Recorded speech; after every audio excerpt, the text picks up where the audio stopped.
Actually, this are dapat yung area nila kung saan sila magkaroon ng activity para sa physical conditioning nila. However, congested, kung nakikita nyo, punong-puno sila. Kaya minsan, sa hapon, by schedule na lang yung laro nila sa basketball. Gaano karami po ang presyo na nandito ngayon? As of now, 2,517. Pero para sa ilan lang po itong design ng kulungan? Ang design lang po nito is para sa 98 lang. Wow.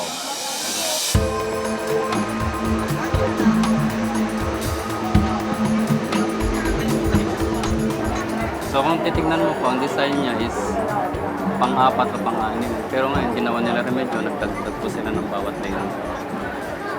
Kasi ito, pang-anim lang dapat. So hanggang sahig po may nakahiga? Ako po meron. Tapos naglalagay pa ng Duyan. mga duyan. So talagang ito, Tuna na sila. by ibang level yung mga presyo.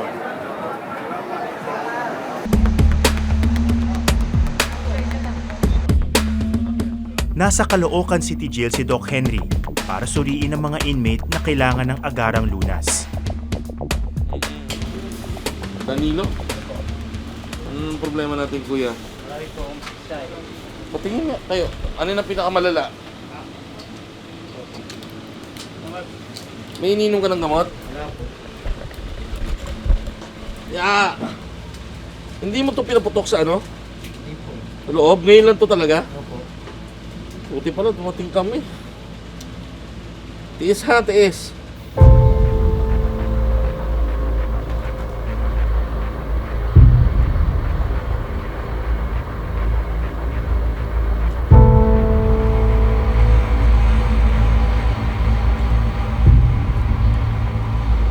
Hindi ka pa nagpapalaboratorio kahit kailan? Sa laya? Kailan ka nakulong dito? September 11 po. Nung nasa laya ka, hindi ka nagpapatingin sa doktor. Ngayon lang po ako ng gamot po. Alain mong swerte mo kung kailan ka nakulungan sa ka nagpatingin sa doktor, ano? Ano yan? Baka mataas ang asukal mo. Kamusta sa gabi? Pag-ihi? Malamig po. Ang pag-ihi. Pag malamig na makakirot po siya. Pag makirot. Kamusta yung pag-ihi mo sa gabi? Ilang beses ka umihi sa gabi? Maya-maya rin po. Maya-maya rin. Ang iniisip natin dyan, diabetes ha? Tawag dyan, diabetic foot. Hindi madaling gagaling yan kung may diabetes. Ngayon, para masigurado natin, pakukuhanan ka ng dugo, ha?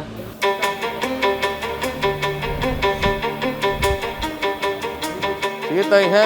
Tuloy lang yung gamot sa'yo. Mag-i-improve naman, ha? Sige. Napa-blood kami na?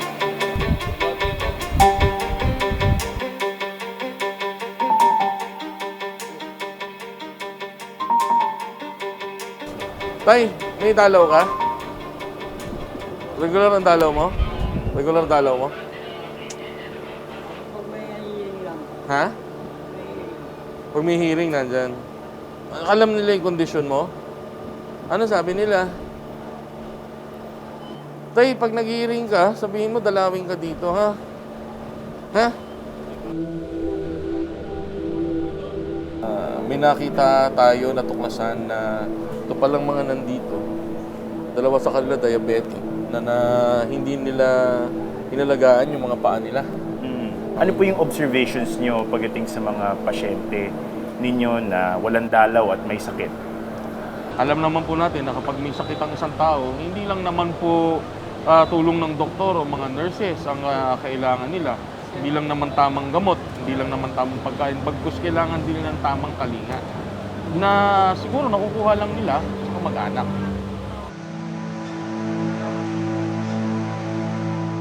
Mahigit 2 taon nang nakakulong dito si Benny Macabangon sa kasong drugs. Dahil sa sakit na diabetes, hindi na siya makalakad mag-isa. Tubong Marawi si Benny, kaya madalang nang makadalaw ang kanyang pamilya. Mahirap po ba magkasakit sa kulungan? Mahirap. Mahirap. Kung ano, kasi hindi ka makatulog, may sakit. Kung umandar yung ano, kumikirot pag malamig. Kumikirot yung ano ko, pako. Ano pong ginagawa niya para... Yun lang, iniidlip ko na lang. tinitiis. Nawala na ako ng ipit Asa po ang pamilya ninyo? sa Marawi. Sa Marawi. Oo. Nakakabisita ba sila sa'yo? Minsan, binibis tao.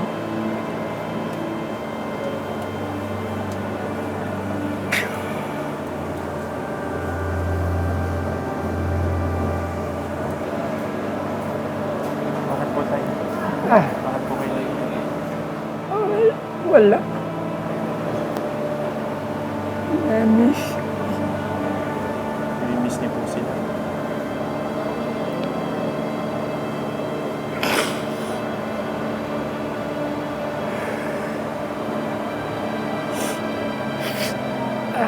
Oh, na-miss ko yung bang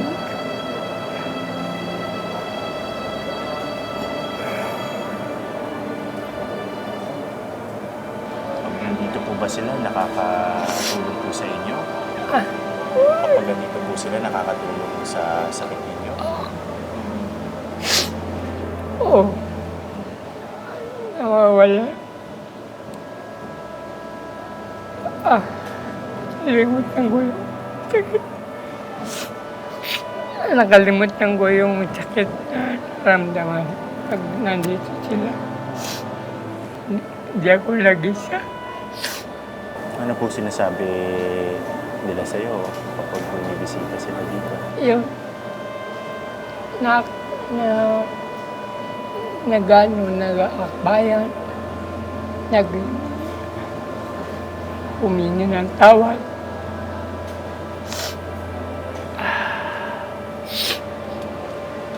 Kasi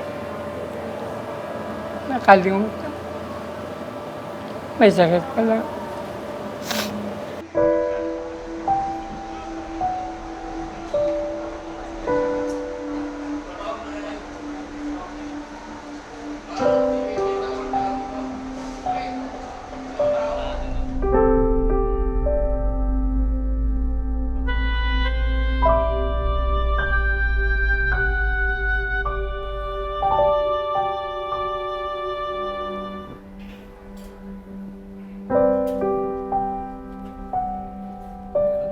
So, ilan po ang presyo nyo dito? Nasa 5,520 sa ngayon po, sir. Ano po yung pinakamaraming kaso na nandito sa kulungan? Sa ngayon, sir, drugs. Drugs pa rin talaga. Po, Mga, kung tatansiyin nyo ilang percent kung mga nandito ang drugs ang kaso? 70 to 80% naman. Ito po ba yung mga tulak ba ito o para mga petty users lang? Parang mga, ano, sir, yung mga tulak, sir, parang paisa-isa lang. Yung mga PT users na talaga yung Oo. karamihan. And natanong ko lang kasi parang kung mahahanapan ng solusyon yun na hindi na sila kailangan ikulong, luluwag talaga kayo ng gusto. Siguro, sir, pagka may mga paraan pa yung ating pamahalaan na mabigyan sila ng magandang, solusyon, pwede siguro.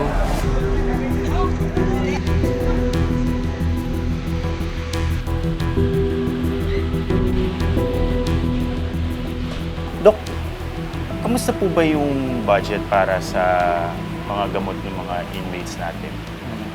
Nung nakaraang GAA, 10 piso lang siya per day per inmate.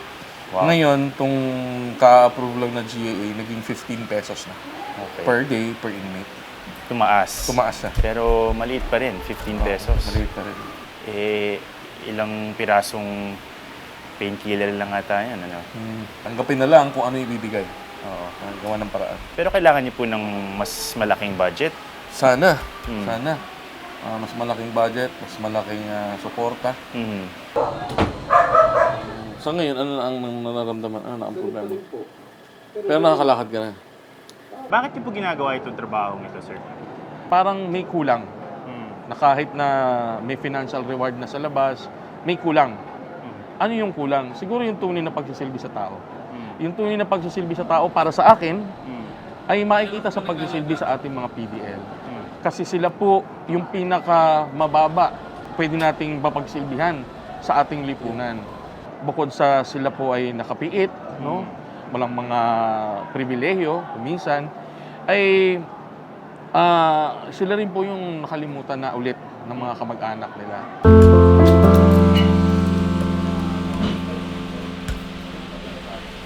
Gamitin mo to kahit walang sumpong. Ha? Yung sumpong, pag sinumpong ka, yan ang gagamitin mo. Okay? Kaya nakakulong ka, kaya nakapiit ka, kaya hindi ka nakapiit, kaya mayaman ka, kaya mahirap ka, pare-pareho po yung karapatan ng tao. Karapatan na mabuhay, karapatan na makakuha ng tamang pagtrato sa kapwa. At sa amin namang sa health service, karapatan din nila na makakuha ng tamang kalinga sa galing sa mga doktor at mga nurse natin. Idalo ka. Alam nila na nandito ka.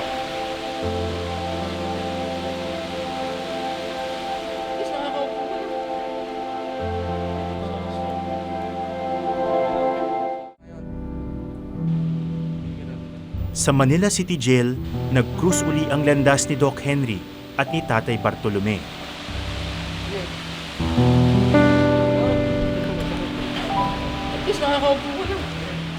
Isang agaw buhay na pasyente na tinulungan niya noong 1 taon. Masisitiskan kita, ha? Mabait yung doktor na yan. Kasi nagpatakbo sa akin sa ospital kung wala sa kanya. Tagal na akong dedo dito. Tapos ngayon, kita kami ngayon. I can talk, sabi nga, I can see clearly, no? Medyo maganda na yung nakikita kong Nagulat nga daw po siya, nakilala niyo siya eh. Oo, kilala. Nung pumasok ako dito, after 2 weeks, hinahanap ko siya. Ay, wala namang makapagsabi ng mga BGMP dyan. Mahirap makausap. Wala eh. Buti nakita ko siya dito. Kaya tuntua ako eh. Oo nga, hindi ka matayo. Ngayon, nakakaupo ka na. Kayo sir, ano po bang nauna? Yung pagiging doktor ninyo o yung pagiging kasama ng BGMP? Nagiging doktor. Naging doktor ako sa San Lazaro Hospital. Matagal ako nagsilbi doon. Bago ako lumipat sa BGMP. Pero nagtrabaho pa po kayo sa ibang bansa? Oo. Nagtrabaho ko doon ng mga 3 to 4 years. Oo. Yun. Tapos bumalik ako dito sa atin. Oo. Ano pong trabaho niyo sa ibang bansa? Team leader ako ng group of nurses tsaka carers doon sa UK. Bakit po kayo bumalik, among other things? Bumalik. Kasi masarap ang buhay sa Pilipinas. Iba talaga. Kasi Pilipino tayo. Ang hinahanap ng katawan natin, Pilipinas. Iba kapag kakasalamuha mo, kapwa mo Pilipino. Kaya sa mga puti.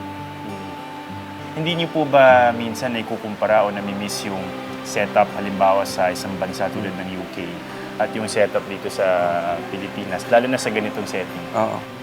Yung setup ng UK, maganda. Pero mas maganda pagsilbisado. Dali mo. Mas maganda magsilbi sa kapwa. Pilipino. Sa kapwa, Pilipino. Ba't po kayo nagpupursige, sir? Sino pa tutulong sa kanila? Di ba? Wala naman nang pumupunta rito. Kami-kami na lang. Tapos hingi ng tulong sa labas. Kaya yung mga nurses natin, saludo sa kanila.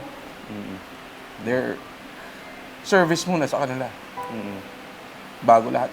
Bago iba. Nakikita nyo naman sila. Sino pa tutulong?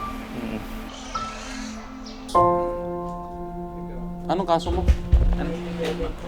Hindi, kailan ka huling gumamit ng droga?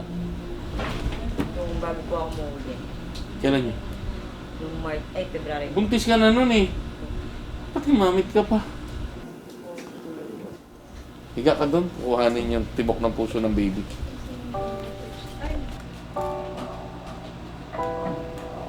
Yan. Yan ate, naririnig mo yung tibok ng puso ng baby mo? Sabi sa'yo ng baby mo, huwag ka na raw mag-drugs. Kawawa naman. Hinga, parinig mo sa kanya ulit. Parang magkaroon siya ng reality check. Oh. Ano nararamdaman mo ngayon, ate? Ha? First time mo lang narinig ang tibok ng puso ng anak mo.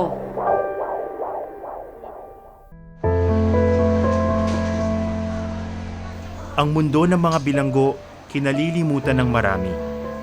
Nakatago kasi ito sa likod ng mga pader. At tila hindi pinapahalagahan ng lipunan.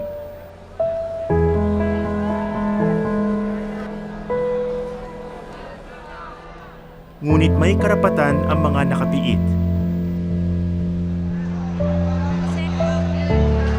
At may mayaambag pa rin sa bayan. Ang mga tulad ni Doc Henry, sinisiguro na ang mga nakakulong hindi naman ang pag-iiwanan.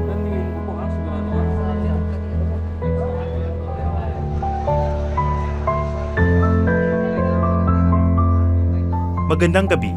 Ako si Ato Maraulio at ito ang Eyewitness.